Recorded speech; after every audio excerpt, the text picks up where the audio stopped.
Welcome to the Deconstructing Data podcast. I'm Jessie Lezak, CMO at BDEX, along with co-host Joshua Morgan, customer advocate at Drift, and of course, David Finkelstein, BDEX's co-founder and CEO. So today's guest is David Tiberia. David currently supports Bluewater Media as a partner and VP of Data and Analytics, leading a team of talented data scientists and analytics pros to develop advanced solutions that give brands deep insight into consumer response. So 15 years of experience in direct-to-consumer advertising and has diverse hands-on leadership experience in most major disciplines of multi-channel D2C advertising. So that all sounds really fancy. Thank you so much for being here. I don't know who wrote that. They should be fired. David, it's great to meet you. But first, I have to give props to Jessie for that new intro. Love it. Thanks for joining us, David. So start from the beginning. Tell us your story. Also, please share a little bit with our listeners about Bluewater and how you help people there. Yeah, so I will try not to talk about me too much because we have so many other important things to talk about. But I do come from a pretty diverse background. I got my start doing TV creative way back in the day. Producing TV shows and running commercials, right? So writing, directing, producing both short form, but then also actually long form infomercials. So I've directed, 100 plus spots over the years.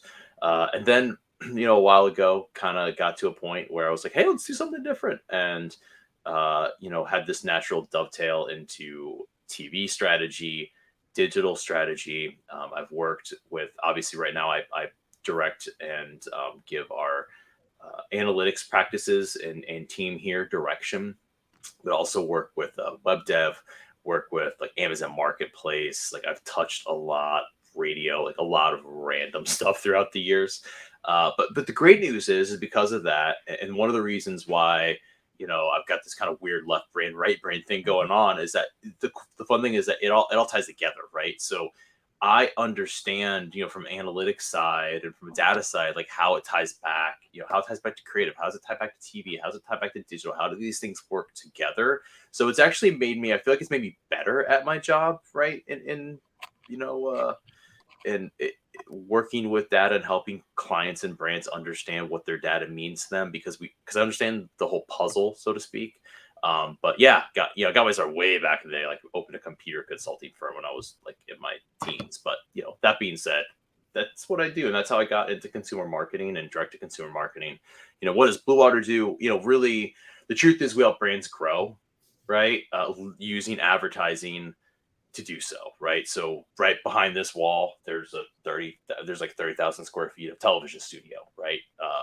Lights, cameras, action, the whole deal. We just do live to Walmart. The 1992 Super Bowl like set was in there. So like it's got like a history, right? Billy Mays shot all of his commercials behind that wall. Like it's got very, very deep history. But beyond that, we help clients harness video, harness television, harness analytics to not only to advertise it and to grow their awareness, but we help them measure it. We help them understand why they are successful, or unfortunately, sometimes why they're not successful, and then help them optimize into a successful campaign so that they can grow their business and kind of achieve their goals. That's awesome. Appreciate you sharing and being here. So we have a few topics we wanted to talk about. Let's get right into that. Jessie, you had one you wanted to bring up. All right. Yeah. So let's get right into it. So as you can see on the bottom of the screen, multi-channel D2C advertising is the general topic. Of course, if there's any viewers that have any questions, feel free to post those because we'll answer those live here. But tell us your experience with it, David Tiberia. What channels do you focus on? Why is it important to you? And, where do you see it all going? Yeah, we are old school TV people here. And we've been measuring things since before it was cool. So that's phone numbers were a way of measuring, television and measuring advertising, and it works, right? And it worked. And in fact, in many ways, it's more straightforward than it is now, because if you put a phone number on a commercial on CNN and someone called, you knew where they saw the ad, right? Like you knew exactly where they came from. And it's so funny because, now we have all these metrics, we have these analytics, we have advanced statistics, we have all these things we're doing to try and draw the line straight between like where this advertising was seen and where someone responded from. We have like clients to be like, we have 29 phone calls on the logs and your report says 28. Where is my missing phone call? Right? Like it was that precise, which precision is a whole nother thing we should maybe talk about later. But, but that being said, it was very kind of straightforward. Well, fast forward today, where it's multi-channel, consumer marketing, which is just a fancy word for advertising, right? Like what does advertising look like now? Reaching a consumer and then knowing, are your ad dollars working as they aren't? It's just vastly more complicated. And like, we can get into a lot of the like kind of subtopics here, but the truth is it's just harder, right? Like you have to be more agile. You have to be smarter. You have to think and look in multiple places, right? I believe that with digital advertising, we have a whole generation of CMOs or advertising people that really just think like, I place ad on TV and Google tells me if it was successful, right? Like that's advertising, isn't it? Like that's advertising for so many brands. Like I place ad on Facebook. Facebook says I generated sales, therefore I did. And because of privacy, because of identity, tracking people has become extraordinarily more complicated. Like it's just not that easy anymore. And people come to us and say all the time, well, TV isn't attributable and digital is. I'm like, TV is attributable. TV is measurable, right? And we run digital advertising too. It's like we don't run it, right? But we also have people like, well, digital is attributable. I'm like, it's more attributable, right? If anything, in the last 5 minutes, it became less attributable because about 500 more people opened up an app on here and said, do not track. So, it's the environment is becoming more mature. The environment is becoming more challenging. I think you have to have better marketing chops now than you had to, 10 years ago, because you have to be strategic. You can't just throw it up because, you guys you guys you've been around the block, right? You remember what, 5 years ago, 10 years ago, anyone could throw something up on Google and make money, right? Mm-hmm. Yeah, I think you make a really good point just in simplifying it and saying that it's simply gotten much more complex. Think of the number of touch points. You go back to your roots, there was one touch point. You're advertising on TV, there's a phone number on the screen, you dial that number. Today, there's so many touch points. You're talking about TV or CTV or programmatic display or, in-app or email.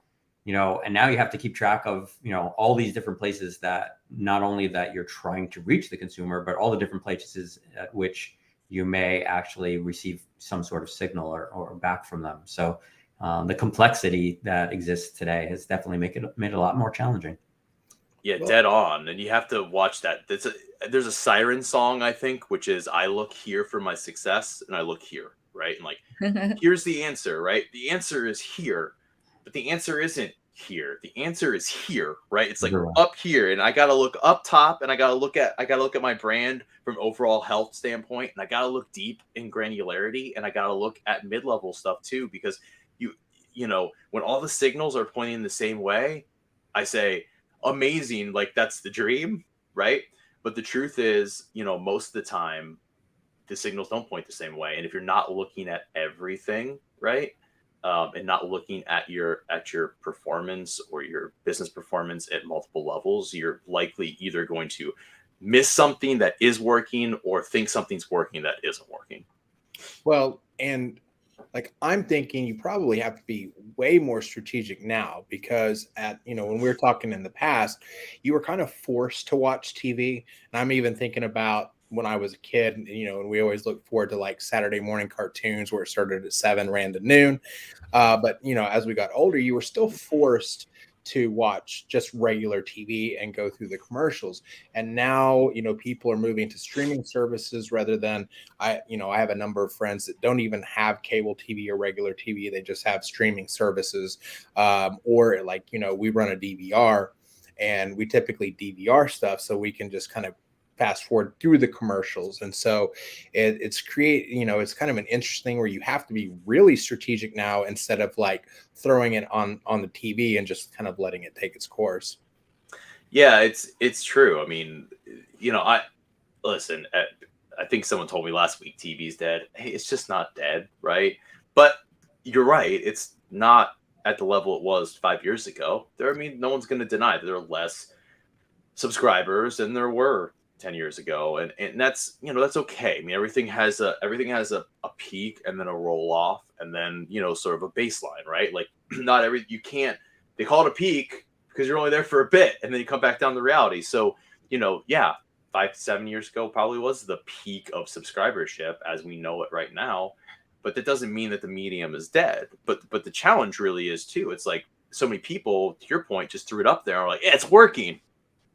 Okay, well, is it working? We don't know. Like, are you measuring it? I'm not. Well, that seems silly to me because the truth is the data, the analytics, the pieces behind it can tell you what's working. And I'm going to say something that many people before me have said, maybe not on your show, but this is not a David phrase. But the truth is you can't measure, you can't optimize what you don't measure. So if you don't measure it, you cannot optimize it. You actively measure your digital ads. You actively optimize your digital ads. If you didn't, you would fire your agency or the person running your digital ads internally.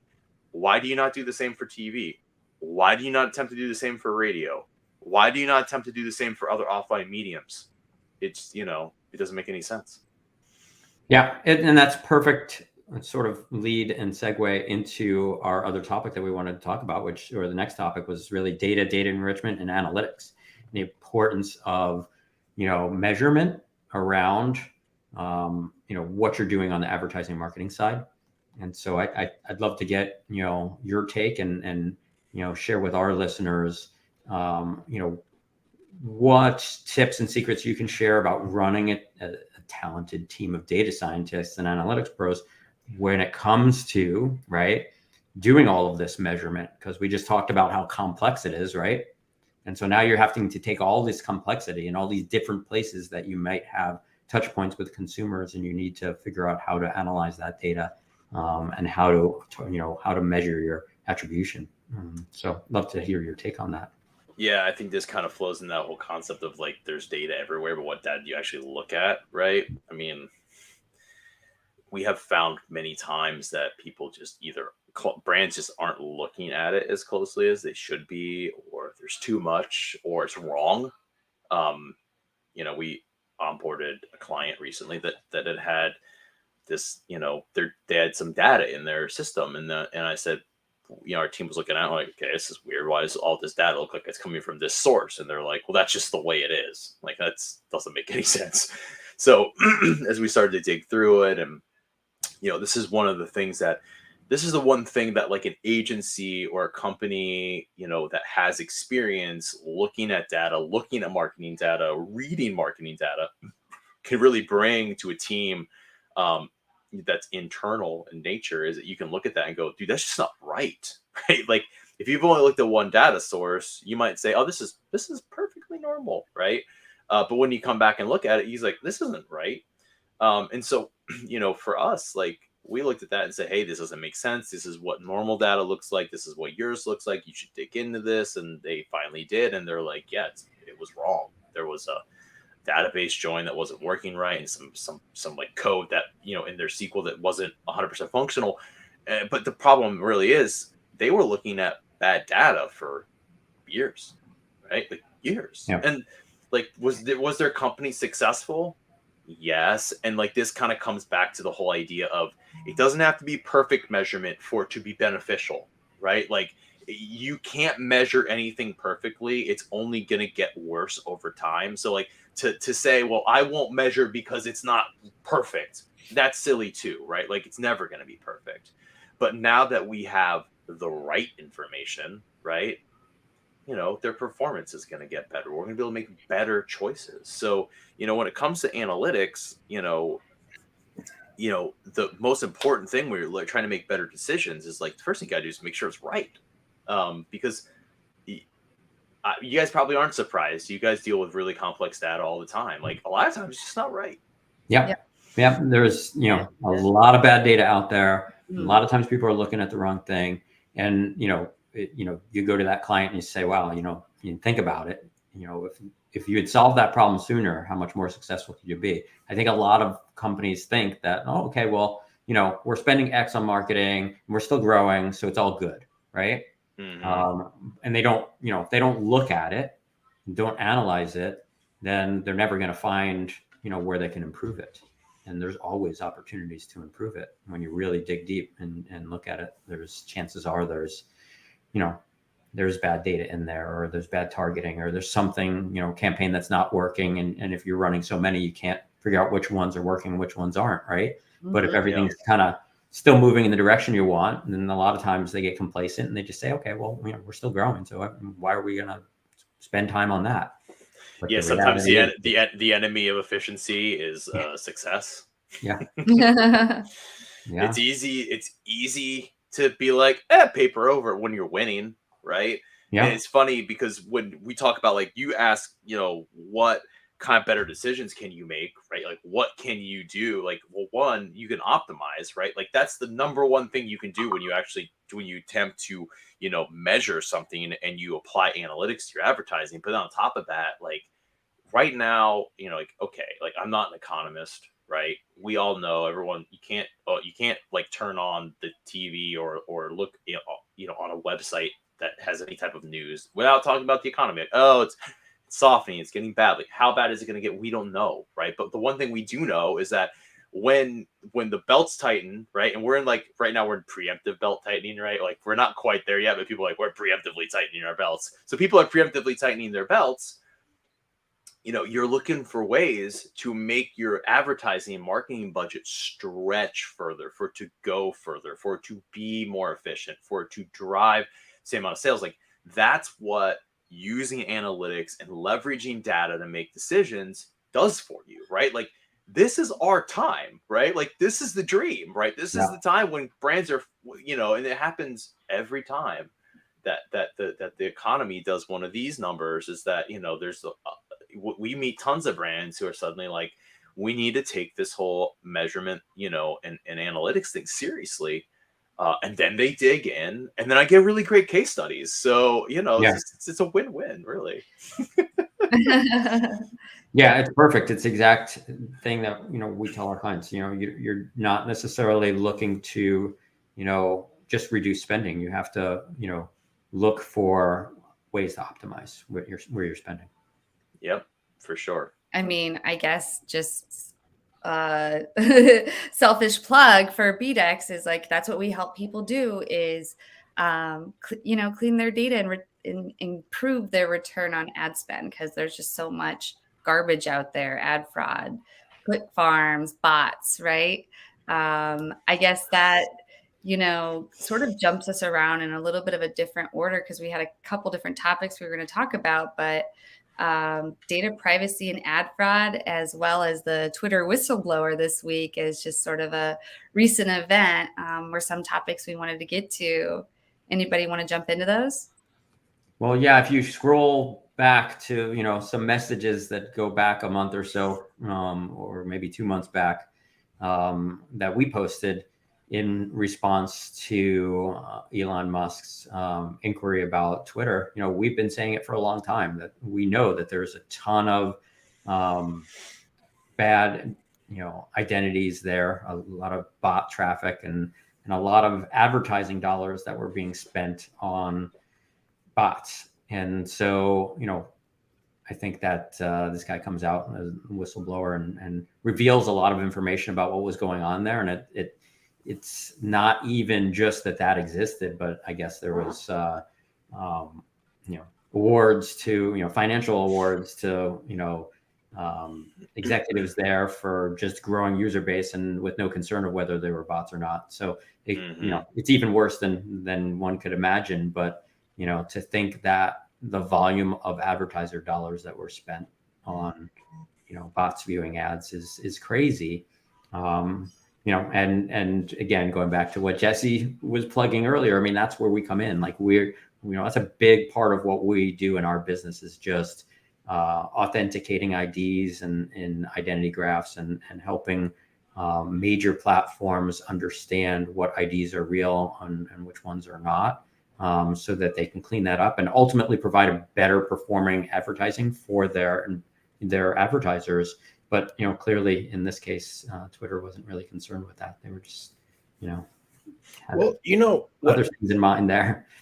But what really shocks me about that whole thing is, here's Elon with like just disposable money at the wazoo, and like I don't know if he, like, somebody said something, he was just like, yeah, just brush them off, but like somebody had to know that this was the case over at Twitter, because I know, like, Jesse and I know from firsthand experience people that have, they go to post something on Twitter and they release their bots immediately to drive traffic to like their own post. And so like I'm just like, it blows my mind that with all the resources and the intelligent people he had and his marketing teams that he has, it somebody didn't say, Elon, look, brother, like this is a bad, because this is why. Mm-hmm. Well, I think I have to jump in there and say I think he really did know. I think he was pushing the board. He was on the board. He was pushing the board, or was invited to the board. I don't remember the exact whole thing, but I know that, and he was a significant shareholder. So I think he was really pushing them, and this was kind of his way of pushing them even harder by saying, look, well, if I make an acquisition bid here, then you have no choice but to, reveal this information. And so it was just his way of really making sure that all the information got out. Yeah, it's interesting for sure. I mean, it aligns with some experiences we've had on the platform. Like, I don't know if you guys work with people that are running active ads on Twitter. Like, one of the things that they kind of just like did, like, oh, we're not going to really track, like return on ad spend anymore. Like, you can't send, you can't really send that back to us anymore. We're like, what? Like, what do you mean? It's been a feature forever. Like every advertising platform is like, yeah, no, it's like, we're more of an engagement kind of platform. We're like, okay, so like we've run for some clients. We always test and learn. I mean, just because some things work for some clients, no matter what you do, right? We ran some clients. We ran a client on there, and like we had just an insane amount of traffic come from these ads, not a conversion. Mm-hmm. We couldn't find one, like not one. And as this stuff started to come out, and I was like, I was thinking to myself, like, this is all aligns with our personal experiences, which, and if it doesn't perform, we're not going to spend money on it anymore. Like, that's just plain simple. But the truth is, like, it made us scratch our head at the time. Like, we thought really something was wrong. But in reality, maybe there's just some weird stuff going on behind the scenes. I mean, I kind of hope not, because truly, like, our industry in advertising world is built on trust, right? Like, let's be real. There is waste, right? There's going to be ad waste. I mean, does anyone think that, like, because Nielsen said you got 1 million impressions, you got 1 million impressions? No, of course. You're always like, testing and experimenting, so of course. Yeah, well, it's crazy, but like at the same time, there's a trust factor there. We take a lot for granted, and if I always joke, people come in and they go, "Oh yeah, Google, let's run more ads on Google. They're the best." And I'm like, it's like the largest company in the world. Who in the world is like, who says, I trust the most? The biggest company in the world. Like, it's like one of the top, one of the biggest companies in the world. Same thing with Facebook. Like, they're not, like, I'm not saying that they're out to like defraud everyone, but at the same time, I wouldn't necessarily place them in the realm of trustworthy either, right? Like, I think you got to be skeptical about it. And I always hope for the best here, but like I hope it there's trust here. Like, we have to trust that there's not an open-ended scheme to defraud us and all of our clients. So I really kind of hope that this isn't necessarily as true as it looks like it might be, but it does sort of connect some dots, at least on the Twitter platform, with some of the things we've seen with active ads. Well, and it's kind of interesting you were talking about audience they had. And so there was something that we saw on TikTok kind of the other day where there was a content creator. He's got 13 point something million like people that are like watch him and on his fan base. He co-worked with another content creator that has something like 37 million followers, right?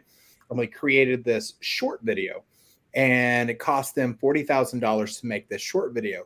So they decided to monetize it and say like, hey, we would love for you to watch this short video. It's going to cost you $15 to rent it. Of course, there was a lot of outrage over that. Like, I'm not going to spend $15. So they lowered it to $5. Not a single person like watched his short film at all. And so he got his feelings hurt. He left TikTok, but yeah. Don't gate your best content. But like on Twitter, like, of course there's bots up there. Like, that's how I feel. It's like, duh, there's, it's so obvious. Color me shocked, right? I could go on Fiverr and you can hire someone to like send bots to whatever. And yeah, it's a problem, so yeah, interesting. It's not going to get more simple in this next, the next kind of thing like you just brought up in terms of just ad fraud and data privacy in general. So I tell people all the time, like, listen, there is going to be more privacy in the future, not less. There is going to be a bigger desire for privacy, not less. And we have built, and I say we because I didn't build them, but like the advertising industry has designed some ways that basically make ad fraud profitable, right? Like, in Google, in the walled gardens, the one thing they have going for them is that there is like some trust there because like, you've got more, it's a more of a closed environment. You can limit the fraud theoretically, right? But like when it comes to buying programmatic, especially, which we do that. I'm not saying we don't buy programmatic, but you have to be careful because God knows there's a huge financial incentive for people to create fraud. And a lot of the tools that we have in terms of fraud detection, things that look at Givit and Civit and all this kind of stuff, like it only goes so far. And a lot of them like rely on things that you would say, well, of course they're going to fake that if they're trying to defraud you, right? Like, of course they're going to fake that signal in order to like, of course it looks like it's coming from a legitimate domain, right? Like they're going to come out and make their domain like wefraud.you.com, right? Like, of course it looks like it, so some of these tools we have right now,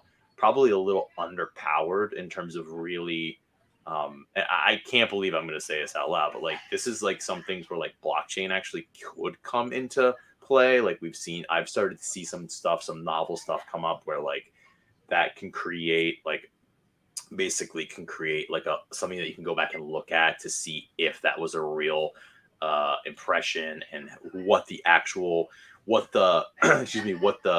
bid said it was and then what it actually was, so that you can find these things. So anyway, it certainly is it's a challenge, and it's not going to get easier. No, absolutely not. I think we're primed for legislation, right? Like that's a thing. Like how long is it going to go until privacy becomes more regulated? Like, online privacy. And we can also blame Apple a little bit because like Apple has conflated, user and like ad customization with like privacy, right? Like, cause people get flipped out because they say, oh my gosh, I looked at these AirPods on, Apple, and then 5 minutes later or 10 minutes later, I got an ad for AirPods on my, Twitter feed, right? Well, like, Apple is convinced, millions of Americans that the trick is just to say, do not track. And like, all of a sudden their life is fine. And like, they're like, but now all they're doing is they're just getting ads and they're guessing more, right? They're less relevant. And like, they're not using, did Facebook at one point in time do some bad things with data? Of course they did.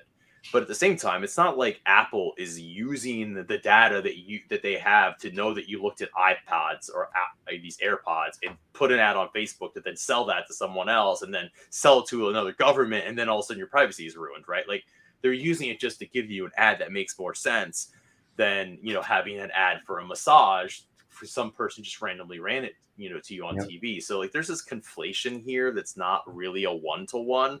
But privacy is going to get regulated. It's going to happen. Cookies are going away. I think these are all truths, right? How we're going to handle them is up for discussion. Yeah, it's 100% true. And the answer isn't to make everything private, because like you said, then I think the user experience just goes away. The user experience has gotten better and better. Like you said, if you're looking for something, seeing an ad for what you're actually in the market for is actually adding value, Yeah. And so I think that unfortunately this all came at a time where things were actually getting better and better. I've talked about this 1,000 times, like how many times you sit in front of a TV show and you're watching a commercial for McDonald's. That's what I always use as an example, because I haven't been to a McDonald's in 25 years. And so it's just a waste. Like, it doesn't make any sense. So it just makes a lot more sense for us to have targeted advertising. I just think that now the industry has to just find a way to do it in a more privacy compliant manner, so that people just have this sort of aura of trust. Going back to what we've been talking about a lot today is trust. And I think that people lost trust, when, whether it was, in Facebook, or whether it's, because of all the different data breaches that have happened where people's data were stolen, there is sort of this lack of trust in big tech right now. And so I think what ultimately needs to happen is, yes, the privacy legislation is going to happen, and people are going to have to basically, adhere to some new solution that it doesn't exist today. And there will be some new solution, because nobody really wants it to go backwards, right? We are all kind of enjoying the fact that, the user experience has improved. But I think that the solution just isn't fully here yet. So give it time. And Google, Google's whole reason for delaying cookie deprecation every year after year, is simply because of that, because they thought that a solution would come up sooner, and it hasn't. But I think we'll get there. I think that ultimately a solution that enables that people to feel that they can trust, companies again when it comes to their data, their information, and advertising. And to loop it back around to Twitter, right? Like, we know that right before the current Twitter thing, there was a guy at Twitter a month ago that got sent to jail because he was sending people's information that he was pulling from their personal profiles to the Saudi government, right? Like, that is a privacy violation, right? Like, that is a privacy problem. Right. Getting to your point, getting a targeted ad, that's not a privacy problem. But I mean, this comes back to what you guys do too, which is the flip side is, you're like, I get an advertisement for McDonald's. I don't even go to McDonald's. Great. Every time I turn on my TV and watch something like on a digital streaming thing, I get advertisements for ulcerative colitis drugs. Someone must think I have that. I see so many of them, on clearly they think you eat a lot of McDonald's, I guess. They do. And it's not, and if it was just one platform, you say, well, they're just buying that platform. No. It's like on multiple platforms. So I have to be on a list someplace somewhere where someone thinks that this is a thing. So, I mean, the flip side is like this is the other danger. So like, if it goes both ways, like I always say, life is a pendulum, right? Which way is the pendulum swinging? If the pendulum's over here and it's just spew it, right? Which TV is, again, not dead, not bad. There is a purpose to it. But on the flip side, you get brands that now want to just be like, I want to target people that have a finger that is longer than their other finger on their right hand, who live in this zip code and go to church on Thursdays. And you're like, okay. And that list exists, right? Like, you could make that audience, but why? Right? Like, it's too specific, right? Like, it's too much the other way. Right. And so, you've got to find that balance of, where, how is the targeting precise? Yeah. Do I know my audience? Well, you think you know your audience, but do you? And like, truly, the number of brands that have come to us, it's like, this is our audience. And we're like, great. And then we run it and we're like, this isn't your audience. Look who's responding, right? And they say, no. We're like, well, just try it our way for a second. And then like, boom, right? Charts going upward, arrow, like all the like terrible graphics on iStock Photo, but like everything going up, right? Because they didn't know their audience. Now they do. David, do we have data on people whose one finger is longer than the other? I know BDEX has a lot of data. So I just ran a query and we have 4 people. Yep. Yes. I love it. All right. So question about tech stacks, because I'm a recent pivoter out of education into tech. So like my first experience was with this at BDEX with HubSpot and several other things like that, and now at Drift with Marketo and Salesforce and things like that. So my mind is still being blown on all these different like techs that are out there. But what's your top 5 favorite in your tech stack? You want me to pick 5 vendors I like? What are you, sadistic? What is this? Gosh, I don't know. I'm probably not going to say a lot of things that no one's ever heard of. Like, I don't have some secret, like, hidden tech stack options. If I did, I wouldn't tell them to you anyway. But things that we like, we've been working with Flowcode, which is a QR code provider that we use, and they have screen optimized QR codes. Use them on like television commercials and some other like screen optimized stuff. I'll tell you, it's incredible. Like 7 years ago, everyone was like, QR codes are the next big thing. And I'm like, okay. And we put them on there, like no one used them. And everyone's like, QR codes are terrible. We're like, makes sense. And the pandemic changed that, right? And this whole thing came back around. And I was like, old guy who's like, man, no one uses QR codes. And like, yep, they actually do. Like, you can put a QR code on a 30-second spot. People will scan it. Like, it's nuts. And it's amazing because it like gives you all the like awesome, beautiful one-to-one kind of like, stuff that you can use to optimize media buys. So it's very, very cool. And they've been a very good partner. We've just kind of launched with them a while ago, and it's been a really cool one. We've been with Snowflake for a while, which is, the database. I think everyone's heard of this at this point, but like, man, we just love them. They've been really good to us. And it's really helped us do a lot of flexible things with our data pretty rapidly. With really low inputs, right? Like not data inputs, but just like people inputs, right? Like it's a very, very flexible tool. Klaviyo, everyone does it. I think email marketing is one of the more underrated like advertising things. We talk about data privacy. We talk about third-party audiences and cookies going away. You start talking about first-party audiences, right? Because that's kind of like, they're the people that are closest to your brand, right? Those are people you want to really hug. Email marketing unlocks that, and it's so cheap. Thank God it's cheap, and it's so efficient for selling stuff because people already like your brand. So Klaviyo gives you so many great ways to drive drip campaigns, drive email campaigns, find the people that, okay, now this is where you do want to be targeted. Like you find someone who bought an X product last year, and now you have like an accessory that goes with it, and you just released it, and they haven't bought you for a while. So like you get that, and you send them an email. Like the returns on it are usually amazing. Shopify has been a great partner for us.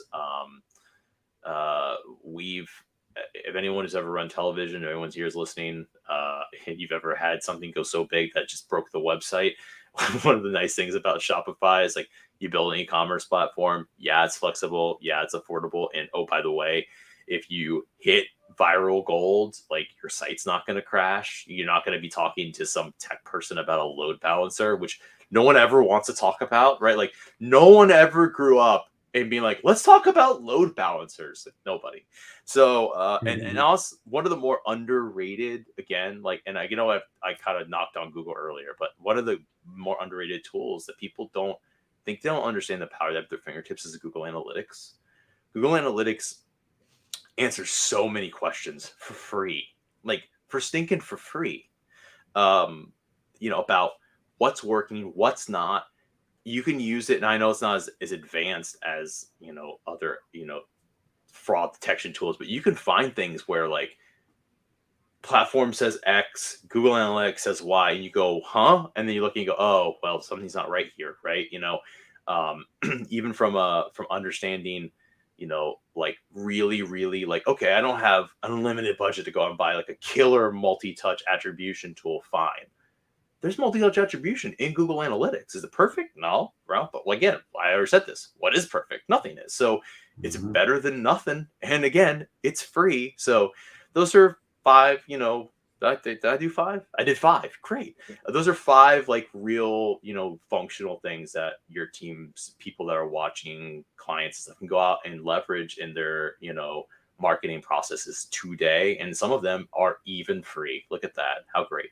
So. Well, I was laughing because when you were talking about like nobody uses QR codes, my wife and I went on a date a couple Thursdays ago, and the restaurant had gotten rid of all but like 2 menus and just replaced it with a QR code. And I was like, do you guys have like an old school, like a paper or a laminated menu? And the waitress looked at me like just with disgust in her eyes. And I was like, but I still take handwritten notes sometimes, but I was just like, yeah. That is literally driving the revolution. Like that right there, what you just said is the person that even has like the 65-year-old person watching television or 70-year-old person going like, oh, I've seen these before in a restaurant.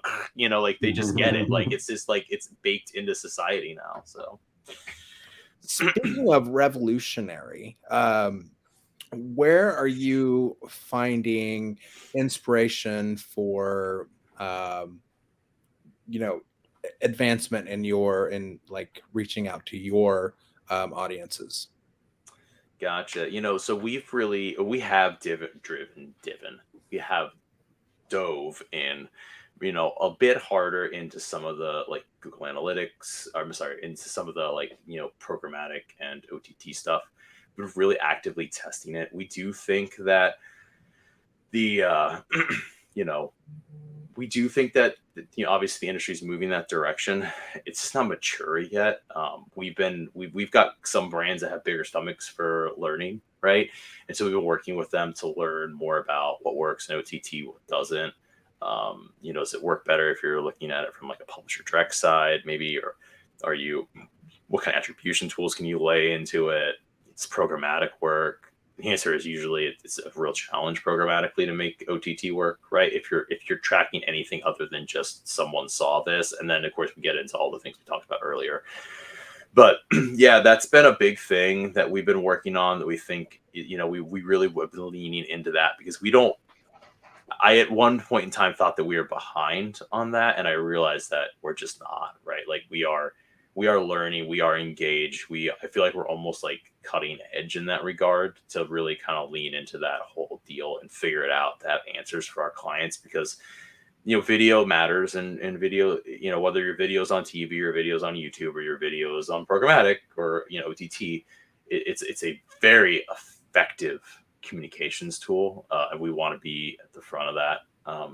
Truthfully, like you said, QR codes, man, those things, like we're measuring like drive to retail campaign efficiencies. Like we're putting in these things on 30-second spots that have a goal of driving to retail, and we're seeing who scans, and people scan, right? We don't even go like scan now. Like it just, the people do it instinctively, and we're able to use that and to make a client's ad spend more efficient. Like it was okay. I say like it's near impossible. It's not near impossible. It's very difficult to measure a drive to retail spot. Now we measure it based on retail results, but to have like immediate, like one-to-one measurement, like just doesn't happen. So like, wow, like honestly, what a really cool thing.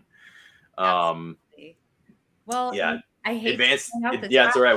We're out of time, aren't we? We are. I know. I have to be the bad guy. I hate being the bad guy. We have all talked too much today. Absolutely not at all. I mean, this was a really great discussion. Appreciate the flow. We probably could continue talking for another hour, but in closing, we would love to get input from listeners about BDEX's new podcast. Also, are there any guests you would like to suggest for us? Go ahead and send them in. You can visit bdex.com. We do have a podcast page if you just click into our About menu. But we would love to hear from you. Share your qualitative data with us so we can make this better for you.